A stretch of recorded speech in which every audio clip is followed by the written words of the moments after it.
It's a random Wednesday night. You just finished paying your bills, you have a little extra money left over, and you open your phone to figure out what to do with it. And immediately, the internet starts screaming at you. One video says, never invest a single dollar until every debt is gone. The next video says, paying off debt is the worst financial mistake you can make. Invest everything. And you're sitting there thinking, okay, which one is it? Because I can't do both perfectly, and I don't want to mess this up. Here's the thing. This is one of the most confusing questions in personal finance. And it's confusing because the honest answer is not one size fits all. But there is a framework that actually works. A framework that tells you exactly when debt wins, when investing wins, and when the smartest move is doing both at the same time. And in this video, I'm going to break it down the realistic way. Not the extreme version, not the version that sounds good on TikTok, the version that actually protects your money. My name is Jack, and I spend way too much time thinking about building wealth. If you're someone who's stuck between paying off debt and investing, make sure to hit the subscribe button and give this video a thumbs up if this helps you out. Okay, let's start with the uncomfortable truth. Most people ask the wrong question. They ask, should I pay off debt or should I invest? But the real question is, which one gives me the higher return right now? Because at the end of the day, both debt payoff and investing are financial returns. Paying off a loan with 20% interest is mathematically identical to earning a guaranteed 20% return. And that's a return the stock market cannot promise you. This is where the interest rate rule comes in. Step 1. Know your interest rates, because your interest rate is the single most important number in this entire decision. Here's the simple rule. If your debt charges a higher interest rate than what you'd realistically earn investing, pay the debt first. If your debt charges a lower interest rate, investing usually wins. Let's put real numbers on this. The long-term average return of the S&P 500 is around 10% before inflation. After inflation, it's closer to 6 to 7%. Meanwhile, the average credit card interest rate in the US recently crossed 22%, according to the Federal Reserve. So if you're carrying a credit card balance and you decide to invest instead, you're essentially borrowing money at 22% to earn 7%. That's a losing trade every single time, which leads to step 2. Attack high-interest debt aggressively. Anything above roughly 8% interest, credit cards, payday loans, high-rate personal loans, these should be treated like a financial fire. Because that interest compounds against you the same way investments compound for you, just in the wrong direction. And here's what most people don't realize. High-interest debt doesn't just cost you money, it costs you time. Every month you're paying 22% interest, you're not building wealth, you're rebuilding someone else's. Now let's talk about the middle zone, because this is where most people actually live. Step 3. The middle interest gray zone. This is debt between roughly 5% and 8%. Car loans, some student loans, certain personal loans. Here, the answer isn't obvious, because mathematically, the market might beat that interest rate over 20 years. But emotionally, debt weighs on people. And this is something the extreme voices online completely ignore. Money is not just math, it's psychology. Behavioral finance researchers have a term for this: debt aversion. Studies have shown that people carrying debt experience measurably higher stress levels, worse sleep, and lower decision-making quality. So even if the math says invest, the human sitting inside the math might do better paying the debt down faster just to breathe again.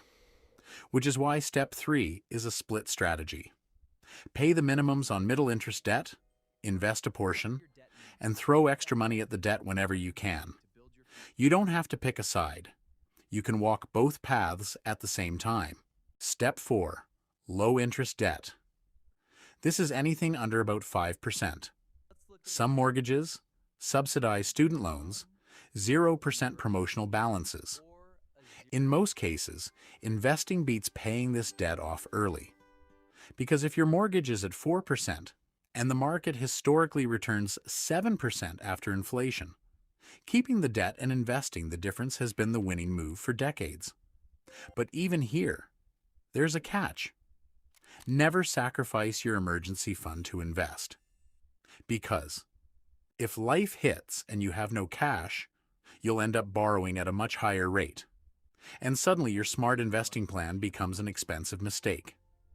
Which brings us to the piece nobody talks about. Step 5. The employer match. If your job offers a retirement match, that is free money. And free money beats almost every debt payoff. For example, if your employer matches 100% of the first 5% you contribute, that's an instant 100% return on your money. There is no credit card, no loan, no interest rate on earth that beats 100%.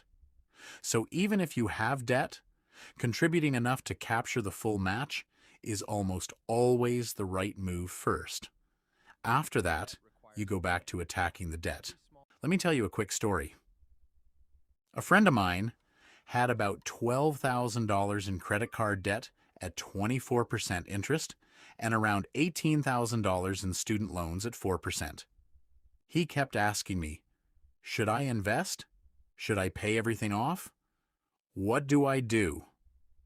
So we mapped it out. First, he contributed just enough to get his full employer match. Free money. Second, he threw every extra dollar at the credit card debt. That 24% interest was destroying him. Third, once the credit card was gone, he kept paying the student loan minimums and started investing the rest into a low-cost index fund. 2 years later, the credit card was gone, his investments had started growing, and his stress dropped dramatically. Nothing flashy, no secret trick, just the right order.